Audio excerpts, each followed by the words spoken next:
محمد اللهم صل على سيدنا محمد اللهم صل على سيدنا ومولانا محمد اللهم قو الإسلام من المسلمين والمسلمات والمؤمنين والمؤمنات الأحياء منهم والأموات وانصرهم على معالي الدين واكتب لنا منك يا خير الناصرين برحمتك يا أرحم الراحمين. Assalamualaikum warahmatullahi wabarakatuh. Allahu Akbar, Allahu Akbar, Allahu Akbar, Allahu Akbar, Allahu Akbar, Allahu Akbar, Allahu Akbar, Allahu Akbar, Allahu Akbar, Allahu Akbar kabira, walhamdulillahi katsira, wa subhanallahi bukratan wa asila. La ilaha illallah wahdah, sadaqa wa'dah, wa nasara 'abdah, wa 'azza jundahu wa zaman ahzab wahdah. La ilaha illallah, Allahu Akbar. Allahu Akbar walillahil hamd. Alhamdulillah alladzi an'ama 'alaina bi anwa'i ni'ami allati la tuhsa. Alladzi ja'ala syahra dzulhijjah min a'zami syuhuri ajran wa ja'ala fihi yawman 'aziman wa huwa 'Aidul Adha min al-a'yadil kubra. Asyhadu an la ilaha illallah wahdahu la syarika lah wa akabbiruhu takbiran wa asyhadu anna sayyidina Muhammadan 'abduhu wa rasuluhu المبعوث رحمة للعالمين بشيرا ونذيرا. اللهم صل على سيدنا محمد النبي غفر الله ما تقدم من ذنبك ومن أخر وعلى آله وأصحابه الذين أذهب الله عنهم الرجال رجزا وطهرهم تطهيرا وسلم تسليما كثيرا. أما بعد فيا أيها الحاضرون أوصيكم ونفسي بتقوى الله. اتقوا الله حق تقاته ولا تموتن إلا وأنتم مسلمون واعلموا أن الله تعالى قال بسم الله الرحمن الرحيم إنا أعطيناك الكوثر فصل لربك وانحر إن شانئك هو الأبتر. Ma'asyiral muslimin rahimakumullah. Terlebih dahulu marilah kita bersyukur kehadirat Allah Subhanahu wa taala atas segala taufik hidayah inayah dan riayahnya yang sampai detik ini masih dilimpahkan kepada kita. Selanjutnya, mari kita berupaya meningkatkan takwa kita kepada Allah dalam arti menaati perintah-perintah Allah dan menjauhi larangannya. Sesungguhnya takwa itu pesan Allah kepada seluruh umat manusia sepanjang zaman. Dari waktu ke waktu, umat berganti umat, kurun berganti kurun sejak manusia diciptakan. Karenanya lah Allah mengutus para rasul sebagai contoh dan teladan ketakwaan dan kesolehan. Jamaah salat Idul Adha rahimakumullah, dalam tafsirnya Ibnu Katsir menerangkan bahwa Allah menurunkan 313 rasul dan 124.000 nabi. Di antara para rasul yang dijadikan teladan adalah salah satunya Nabi Ibrahim alaihissalam.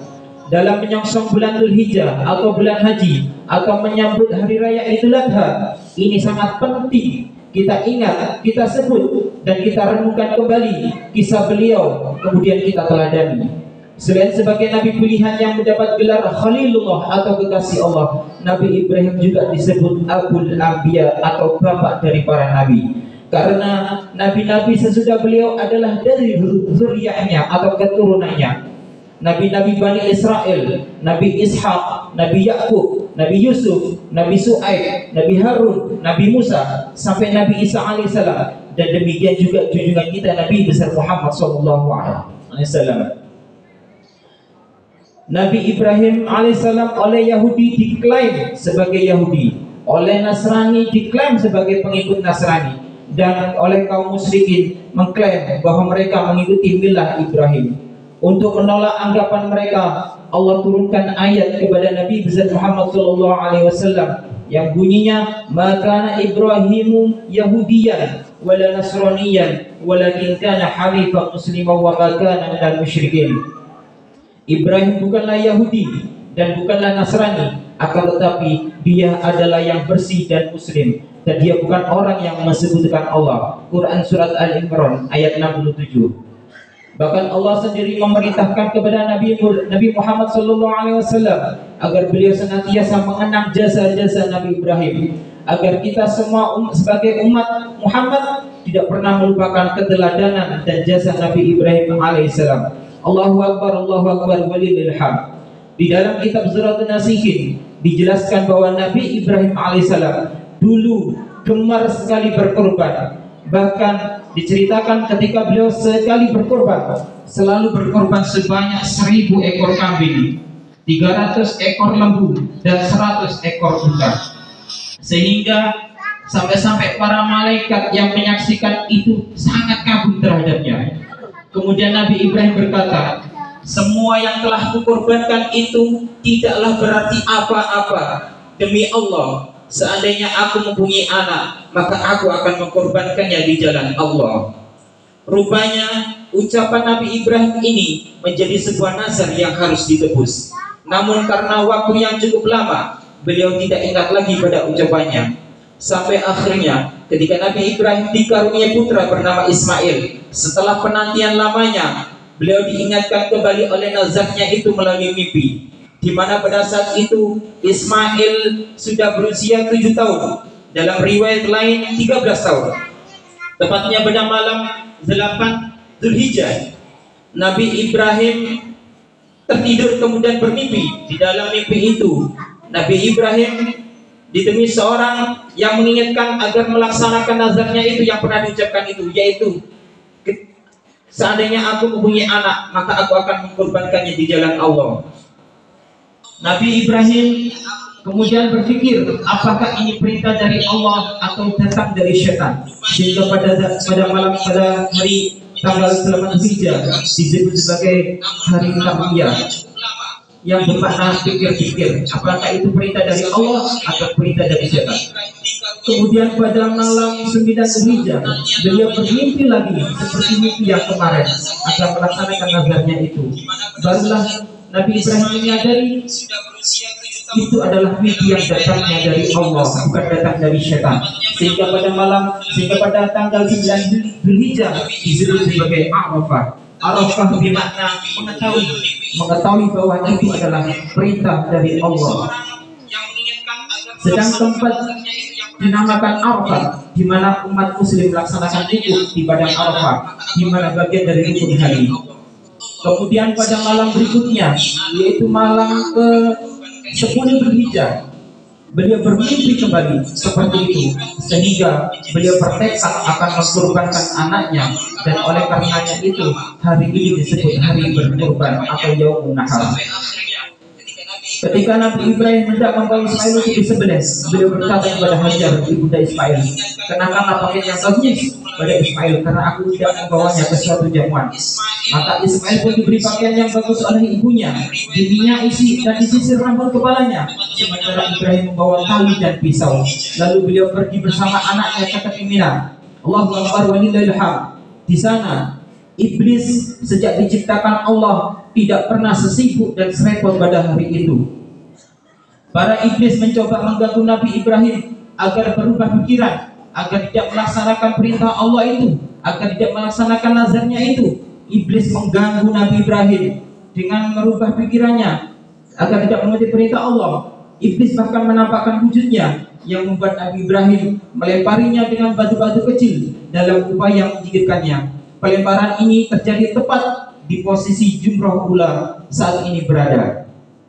Merasa menggoda Nabi Ibrahim tidak bisa, iblis mencoba mengganggu istri beliau, yaitu Siti Hajar. Iblis menggoda Siti Hajar agar melarang suaminya menyembelih putra kesayangan mereka. Sama seperti Nabi Ibrahim, pendirian dan keyakinan Siti Hajar juga kuat, bahkan mengkorbankan anaknya merupakan perintah langsung dari Allah Subhanahu wa Ta'ala, sehingga harus dilaksanakan. Siti Hajar pun melempar beberapa batu kecil ke iblis yang menggodanya. Pelemparan batu yang dilakukan oleh Siti Hajar tepat di posisi jumrah wusta saat ini berada. Merasa gagal menggoda Ibrahim, merasa gagal menggoda Siti Hajar, iblis kembali menggoda Ismail yang masih muda dan imannya yang dianggap masih rapuh. Ternyata iman dan pendirian Ismail itu kuat seperti ayah dan ibunya. Ia ikhlas menyerahkan jiwa dan raganya karena percaya bahwa menyembelih dirinya merupakan perintah Allah Subhanahu wa Ta'ala. Nabi Ismail juga mengusir iblis tersebut dengan melemparinya menggunakan batu-batu kecil yang ada di genggamannya. Pelemparan batu yang dilakukan oleh Nabi Ismail tepat di posisi Jumrah Aqabah saat ini berada. Allahu Akbar walillahil hamd. Itulah peristiwa bersejarah yang diabadikan menjadi wajib haji dengan melempar jumrah. Setelah keduanya tiba di Mina, maka Nabi Ibrahim berkata kepada anaknya Nabi Ismail, sebagaimana dijelaskan di dalam Quran surat Asy-Syaffat ayat 102, "Walamma balagha ma'u sa'ya, qala ya bunayya inni ara fil manami anni adbahuka fanzur madza tara." Qala ya abati if'al ma tu'mar satajiduni insyaallahu minas sabirin. Nabi Ibrahim berkata kepada Ismail, "Wahai anakku, sesungguhnya aku bermimpi bahwa aku menyembelihmu.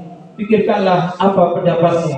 Nabi Ismail menjawab, "Wahai ayahku, lakukanlah apa yang diperintahkan Allah kepadamu. Insya Allah engkau akan mendapati aku termasuk orang-orang yang sabar." Ketika Nabi Ibrahim mendengar jawaban anaknya itu, maka taulah beliau bahwa Allah telah mengabulkan doanya, yaitu pada saat beliau berdoa, "Rabbi habli minas sholihin." Ya Tuhanku, anugerahkanlah kepadaku seorang anak yang termasuk orang-orang yang soleh. Maka beliau pun banyak-banyak memuji kepada Allah. Kemudian Ismail berkata kepada ayahnya, "Wahai ayahku, aku ingin menyamankanmu dengan beberapa perkara sebelum engkau menyembelihku, sebelum engkau mengkorbankanku. Yang pertama, wahai ayahku, ikatlah tanganku agar aku tidak menggelepar yang dapat menyedihkan hatimu. Yang kedua, wahai ayahku, hadapkanlah wajahku ke tanah supaya engkau tidak memandang wajahku sehingga dapat membuatmu merasa kasihan kepadaku. Dan yang ketiga, wahai ayahku, sing-singkanlah bajumu dariku agar tidak ada darahku yang belepotan sehingga dapat mengurangi pahalaku serta agar tidak dilihat oleh ibuku yang dapat membuatnya bersedih hati. Dan yang keempat, wahai ayahku, tajamkanlah pisaumu dan cepatlah menebaskannya di leherku supaya lebih ringan karena maut memang sangat pedih sekali. Dan yang kelima, wahai ayahku, bawalah bajuku kepada ibu sebagai kenang-kenangan untuknya dan sampaikan salamku kepadanya untuk bersabar menerima perintah Allah Subhanahu wa taala." Memperhatikannya, mendengar perkataan anaknya itu, Nabi Ibrahim berkata, "Engkau memang sebaik-baik orang yang membantu dalam menunaikan perintah Allah taala." Ketika keduanya telah berserah diri dan patuh kepada perintah Allah, Ibrahim membaringkan anaknya seperti domba yang akan disembelih dan memposisikan Ismail sebagaimana pesannya.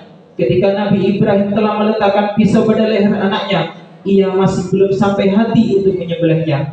Sementara itu, Allah Subhanahu wa taala menyingkapkan tutup daripada para malaikat langit dan bumi. Maka tatkala mereka menyaksikan Nabi Ibrahim yang sedang menyembelih anaknya Ismail, mereka pun menyukurkan diri bersujud kepada Allah Subhanahu wa taala.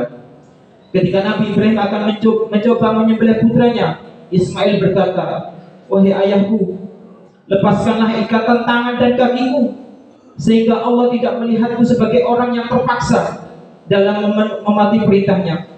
Biar para malaikat tahu bahwa putra Al-Khalil taat kepada Allah dan kepada perintahnya dengan pilihannya sendiri."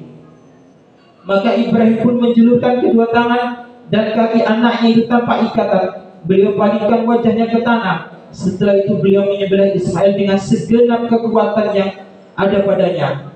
Namun dengan izin Allah, pisau itu berbalik dan tidak mau memotong dengan izin Allah. Maka Ismail berkata, "Wahai ayahku, kekuatanmu menjadi lemah gara-gara cintamu kepadaku, sehingga engkau tidak mau menyembelihku." Lantas Nabi Ibrahim menghantamkan pisau itu ke batu, maka batu itu pun terbelah menjadi dua. Nabi Ibrahim berkata, "Wahai pisau, wahai pedang, engkau mampu memotong batu, namun tidak mampu memotong daging." Tiba-tiba pisau itu menjawab dengan kekuasaan Allah, "Hai Ibrahim, engkau berkata potonglah, sedang Tuhan semesta alam berfirman, jangan potong. Maka bagaimana aku dapat memenuhi perintahmu tetapi durhaka kepada Tuhanmu?" Kemudian Allah Ta'ala berfirman, "Dan kami panggil dia, hai Ibrahim, sesungguhnya engkau telah membenarkan mimpi itu, sehingga nyatalah bagi hamba-hambaku yang lain bahwa engkau lebih menyukai keridhaanku daripada cinta kepada anakmu. Dan karena itu engkau termasuk golongan orang-orang yang berbuat kebajikan. Sesungguhnya demikianlah kami memberi balasan kepada orang-orang yang berbuat baik, yakni yang taat kepada perintahku. Allahu Akbar walillahil hamd.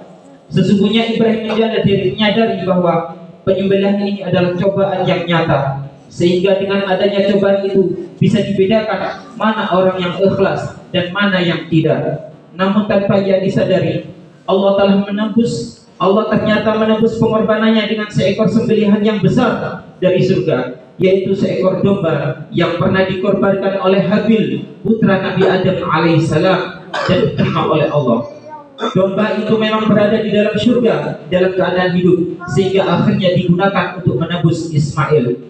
Malaikat Jibril alaihissalam datang memanggul domba sebagai tebusan atau ganti kurban atas Nabi Ismail. Maka Jibril, karena mengagukan Allah Ta'ala dan kagum pada Nabi Ibrahim, malaikat Jibril datang sambil mengucapkan Allahu Akbar, Allahu Akbar, Allahu Akbar. Kemudian Nabi Ibrahim menyambutnya dengan kalimat La ilaha illallah Allahu Akbar. Kemudian disambut dengan Nabi Ismail dengan kalimat Allahu Akbar walillahil hamd.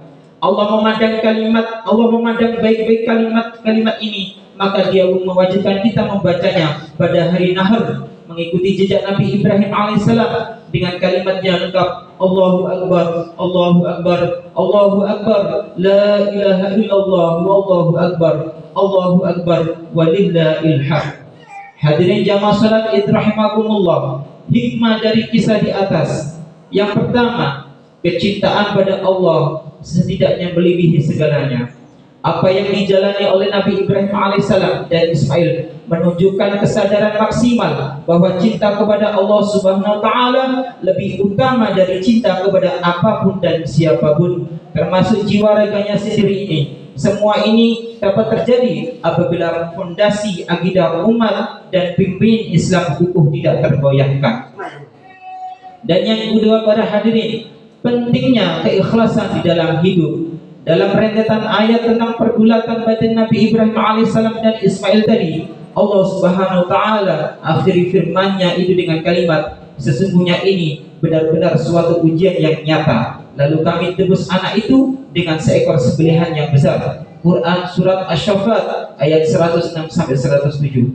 Oleh karena itu, korban dan pengorbanan yang dikehendaki haruslah berlandaskan niat ikhlas kepada Allah Azza wa Jalla. Janganlah kita berkorban untuk menunjukkan bahwa kita orang kaya, kita orang berada, ingin dipuji, ingin disegani. Maka kalau niat kita untuk itu semuanya, sia-sialah amalia ibadah kita. Dan yang ketiga, para hadirin, keberhasilan pendidikan dalam keluarga. Ismail bukan saja berbakti kepada orang tua, bahkan dia mempunyai kualitas iman yang kukuh. Manifestasi iman kukuh inilah yang melahirkan ibadah, kepatuhan, dan akhlak yang baik. Betapa hebat jiwa yang dimiliki oleh sang anak atas didikan orang tua yang bijaksana. Hanya orang tua yang hebat yang dapat melahirkan anak dengan kualitas jiwa yang hebat pula. Ucapannya lembut, penuh takzim, sikapnya sabar, tawakal, serta dapat menghibur ayahnya di tengah kebimbangan luar biasa.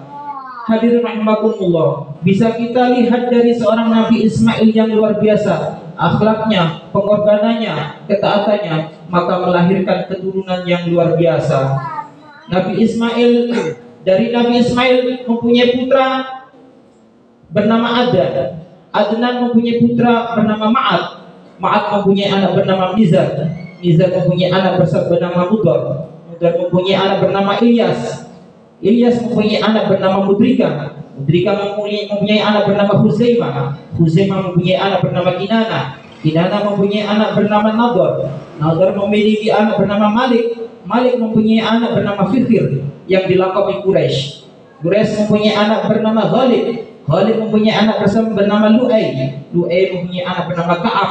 Ka'ab mempunyai anak bin Murrah. Murrah mempunyai anak Kilab. Kilab mempunyai anak Husayn. Husayn mempunyai anak Abdi Manaf. Abdi Manaf mempunyai anak Hashim, Hashim mempunyai anak Abdul Muthalib, Abdul Muthalib mempunyai anak Abdullah, dan Abdullah memiliki putra Muhammad sallallahu alaihi wasallam, seorang manusia yang paling mulia, yang paling dicinta oleh Allah, hingga Allah berfirman dalam hadisnya, laulaka ya Muhammad ma khalaqul aflaq. Kalau bukan karena engkau Muhammad, aku tidak akan menciptakan dunia ini seisinya. Allahu Akbar, Allahu Akbar, Allahu Akbar, Allahu Akbar, walillahil hamd.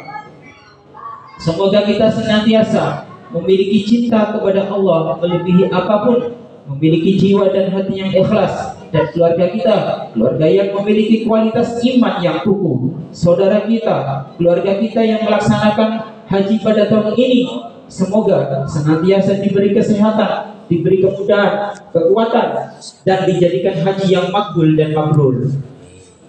Semoga pengorbanan kita, apapun itu bentuknya, niatnya, senantiasa diterima oleh Allah Subhanahu wa Ta'ala. Hadirin rahimakumullah, demikian khutbah ini semoga bermanfaat, dan mudah-mudahan Allah Subhanahu wa Ta'ala menjadikan kita sebagai jiwa-jiwa yang dekat dengan Allah Subhanahu wa Ta'ala. Amin ya rabbal alamin.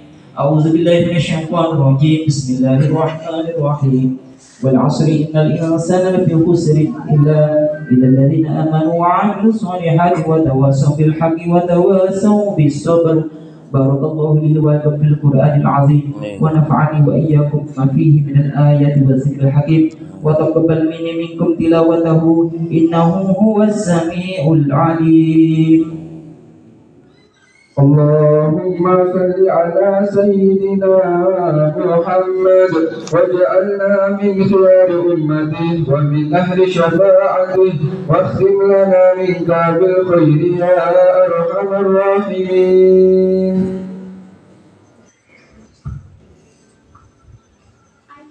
Allahu Akbar, Allahu Akbar, Allahu Akbar, Allahu Akbar, Allahu Akbar, Allahu Akbar, Allahu Akbar, Allahu Akbar, Allahu Akbar, Allahu Akbar kabira walhamdulillahi katsira wa subhanallahi bukratan wa asila. La ilaha illallah wallahu akbar, Allahu akbar walillahil hamd. Alhamdulillah ala ihsanihi wa syukru lahu ala taufiqihi wa ihtanihi. Wa asyhadu an la ilaha illallah wahdahu la syarika lahu wa asyhadu anna sayyidina Muhammadan abduhu wa rasuluh ad-da'i ila ridwani. Allahumma shalli ala sayyidina Muhammadin wa ala alihi wa ashabihi wa sallim tasliman katsira. Amma ba'du, fa ya ayyuhan nas ittaqullaha fima amara wa tahu amma naha wa'lamu anna Allah amarakum bi amrin bada fihi bi nafsihi wa thana bi malaikatihi bi qudsihi wa qala ta'ala inna Allah wa malaikatahu yusalluna 'alan nabi ya ayyuhalladzina amanu sallu 'alaihi wa sallimu taslima. Allahumma salli wa sallim ala sayyidina Muhammadin al-bashir al-mubashshir lil-mudhnibin bima qala Allahul 'azim. Qul ya ibadiyalladzina asrafu ala anfusihim la taqnatu min rahmatillah innallaha yaghfiru dzunuba jami'a innahu huwal ghafurur rahim. Allahumma ighfir lil mu'minina wal mu'minat wal muslimin wal muslimat al ahya'i minhum wal amwat. Allahumma a'izzal islam wal muslimin wansur man nasara ad-din wakhdhul man khadhala al muslimin ودمر أعداء الدين. اللهم ادفع عنا البلاء والوباء والزلازل والمحنة وسوء الفتنة والمحن ما ظهر منها وما بطن عن بلدنا إندونيسيا خاصة وسائر البلدان المسلمين عامة يا رب العالمين. ربنا آتنا في الدنيا حسنة وفي الآخرة حسنة وقنا عذاب النار. ربنا ظلمنا أنفسنا وإن لم تغفر لنا وترحمنا لنكونن من الخاسرين. عباد الله إن الله يأمر بالعدل والإحسان وإيتاء ذي القربى وينهى عن الفحشاء والمنكر والبغي يعظكم لعلكم تذكرون. فاذكروا الله العظيم يذكركم واشكروه على نعمه يزدكم ولذكر الله أكبر. والسلام عليكم ورحمة الله وبركاته. Waalaikumsalam.